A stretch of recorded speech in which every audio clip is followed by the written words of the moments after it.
तो रशिया और Ukraine war को 10 महीने से भी ज़्यादा हो चुके हैं, लेकिन दोनों देश एक भी दिन रुके नहीं हैं। लगातार एक दूसरे के ऊपर बम बरसा रहे हैं, एक दूसरे के ऊपर गोली चला रहे हैं, एक दूसरे के ऊपर मिसाइल छोड़ रहे हैं और ड्रोन छोड़ रहे हैं।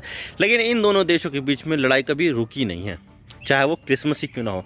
क्रिसमस के दिन भी 25 दिसंबर को भी लड़ाई नहीं रुकी, तब भी लड़ाई चलती रही और बम बरसाते रहे एक दूसरे के ऊपर। लेकिन अभी इस पूरी जंग में पहली बार ऐसा हुआ है कि भाई पुतिन साहब ने ऐलान किया है कि भाई जो ऑर्थोडॉक्स क्रिसमस है ना, उस पर हम लड़ाई बंद रखेंगे, यानी कि सीज फायर कर देंगे।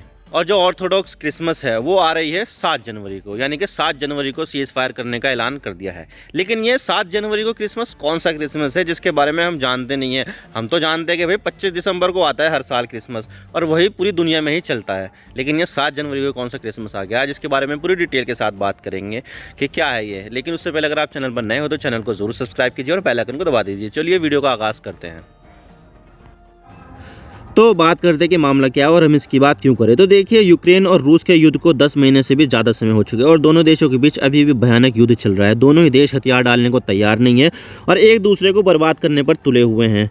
और ये जो जंग शुरू हुई थी वो सिर्फ इसीलिए शुरू हुई थी कि यूक्रेन नाटो में शामिल होना चाहता था, जिससे रूस की सुरक्षा को खतरा है। लेकिन यूक्रेन माना नहीं और 24 फरवरी को रूस ने यूक्रेन के ऊपर हमला बोल दिया, जो अब तक चल रहा है और कब तक चलेगा ये किसी को भी नहीं पता। दोनों देश बस लड़ते जा रहे हैं और बिना किसी नतीजों के। आप देख सकते हैं कि अभी भी यूक्रेन का बड़ा हिस्सा पर रशिया का कब्जा है। लेकिन अभी कुछ ऐसा हुआ है जिससे पूरी दुनिया चौंक गई और वेस्टर्न मीडिया में लगातार इसके बारे में बात की जा रही है कि पुतिन साहब को क्या हो गया है। दरअसल हुआ यह है कि पुतिन ने इस 10 महीने की जंग में थोड़े समय के लिए सीज फायर करने का फैसला लिया है और इस पूरे युद्ध में पहली बार है। इससे पहले दोनों देशों के बीच में सीज फायर के बारे में कभी बात ही नहीं हुई थी और किसी ने ये सोचा भी नहीं था कि ऐसा भी हो सकता है। दरअसल 6 और 7 जनवरी के बीच ऑर्थोडॉक्स ईसाइयों का क्रिसमस का त्यौहार आता है और दोनों ही देशों में ऑर्थोडॉक्स ईसाई रहते हैं। यूक्रेन में भी ऑर्थोडॉक्स ईसाई रहते हैं और रूस में भी ऑर्थोडॉक्स ईसाई रहते हैं। तो जब देखा कि दोनों ही देशों में ऑर्थोडॉक्स ईसाई रहते हैं तो ऑर्थोडॉक्स स्पिरिचुअल लीडर जो रूस के हैं ये है पैट्रियार्क किरिल, 77 साल के हैं ये। इन्होंने रूस के राष्ट्रपति पुतिन से कहा कि भाई पुतिन, क्रिसमस का त्यौहार आ रहा है और दोनों ही देशों में ऑर्थोडॉक्स ईसाई रह रहे हैं, तो लड़ाई रोक दो थोड़े समय के लिए, जिससे दोनों देश के ऑर्थोडॉक्स ईसाई क्रिसमस को मना सके। और आप देख सकते हैं कि बहुत सारी मीडिया ने इसको कवर किया है। द मिड का आर्टिकल है, Putin order cease fire in Ukraine on 6 and 7 जनवरी, और ये 36 घंटों का सीज फायर लगाया है। 5 जनवरी का ये आर्टिकल है। और ये द हिंदू का आर्टिकल है, Putin order 36 hour Orthodox Christmas seize fire, Ukraine call it hypocrisy. 5 जनवरी का ये आर्टिकल है।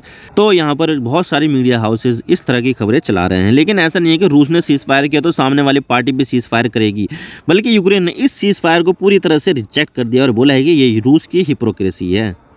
आप देख सकते हैं, अल जजीरा का आर्टिकल है, Ukraine reject Putin's Orthodox Christmas cease fire proposal, Ukraine rejected truce until Russia withdraw from occupied territory after the Russian president call for a 36 hour ceasefire. तो आप देख सकते हैं कि यूक्रेन ने ऑर्थोडॉक्स क्रिसमस सीज फायर को reject कर दिया और बोला है कि भाई सीज फायर तब तक नहीं होगा जब तक रशियन फेडरेशन की आर्मी यूक्रेन की जमीन से पूरी तरह से नहीं हटती, और जो पॉसिबल भी नहीं है, क्योंकि देखा जाए तो रशिया ने अपने हजारों सैनिकों की बलि देकर इतने सारे एरिया को कब्जे में लिया है, तो इतने सारे एरिया को वो छोड़ेगा तो ऐसे है नहीं जब तक कुछ मिलेगा नहीं।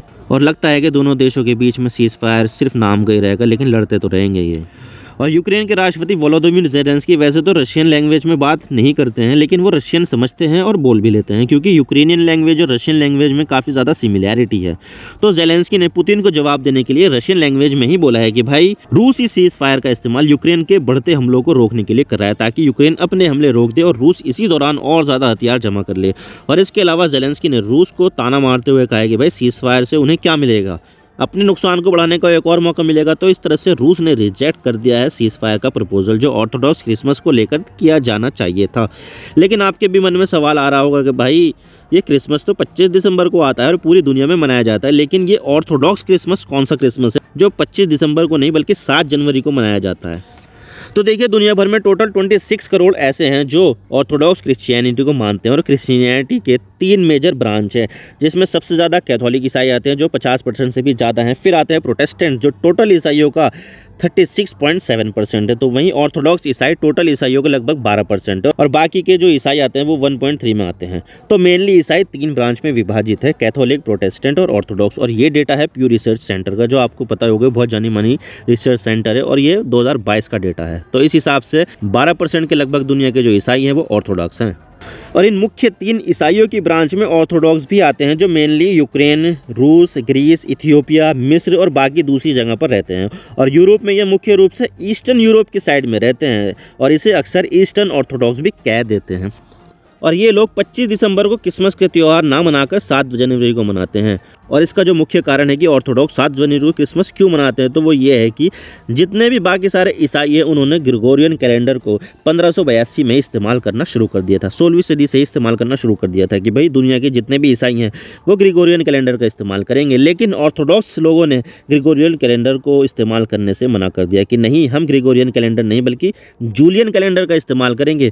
तो इस तरह से अलग अलग कैलेंडर के होने से जो त्यौहार है वो भी अलग अलग तारीखों पर आते हैं। जैसे कि बाकी सभी ईसाइयों का क्रिसमस तो 25 दिसंबर को आता है, लेकिन ऑर्थोडॉक्स लोगों का क्रिसमस अभी 7 जनवरी को आता है। वैसे देखा जाए तो जिन देशों में ऑर्थोडॉक्स ईसाई रहते हैं वो ऑफिशियल कार्यों में तो ग्रिगोरियन कैलेंडर का इस्तेमाल करते हैं, लेकिन त्योहारों को जो देखने का जो तरीका है वो अलग अलग है, उसमें अलग अलग कैलेंडर का इस्तेमाल किया जाता है। जैसे कि भारत में भी राष्ट्रीय कैलेंडर तो भारत का सम्मत है, लेकिन सारे के सारे काम जो होते हैं वो ग्रिगोरियन कैलेंडर से ही होते हैं।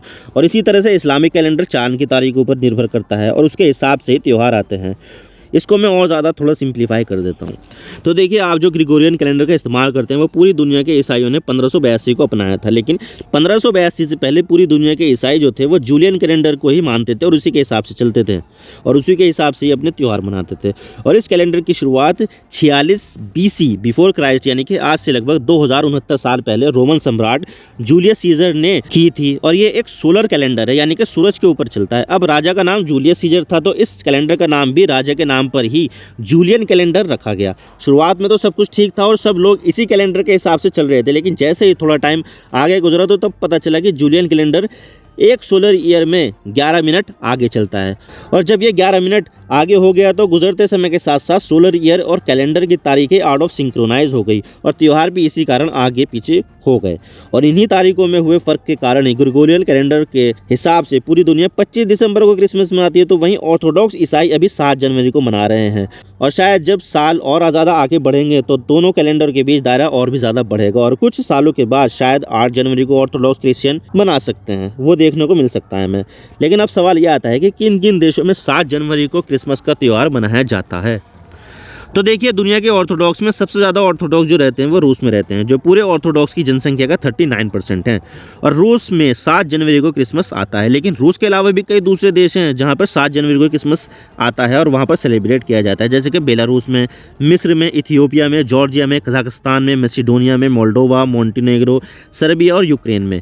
इन सभी देशों के ईसाई जो हैं वो 7 जनवरी को क्रिसमस सेलिब्रेट करते हैं। वैसे ऑर्थोडॉक्स तो आर्मेनिया में भी रहते हैं, लेकिन 1923 में इन्होंने 6 जनवरी को क्रिसमस मनाने का फैसला किया था। और इसके अलावा ग्रीस, रोमेनिया और साइप्रस जैसे देशों में ऑर्थोडॉक्स ईसाई 25 दिसंबर को ही क्रिसमस मनाते हैं और इनके क्रिसमस का त्यौहार भी थोड़ा डिफरेंट होता है और ये ज़्यादा धार्मिक भी होते हैं। और क्रिसमस से पहले कुछ चीज़ों जैसे कि मीट, मछली, डेयरी प्रोडक्ट, शराब और ऑलिव ऑयल से दूर रहते हैं, इनका सेवन नहीं करते हैं और अक्सर घर पर ही अपना क्रिसमस सेलिब्रेट करते हैं अपनी फैमिली के साथ।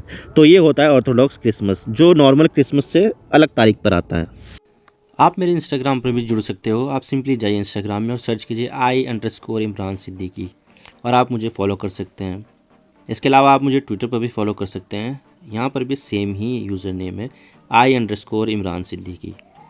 तो दीजिए मुझे इजाज़त, मैं मिलता हूँ आपसे नेक्स्ट वीडियो में। अगर आपको वीडियो थोड़ी सी भी पसंद आए तो चैनल को ज़रूर सब्सक्राइब कीजिए। Thank you for watching. I really appreciate your precious time. God bless you all. Now signing off.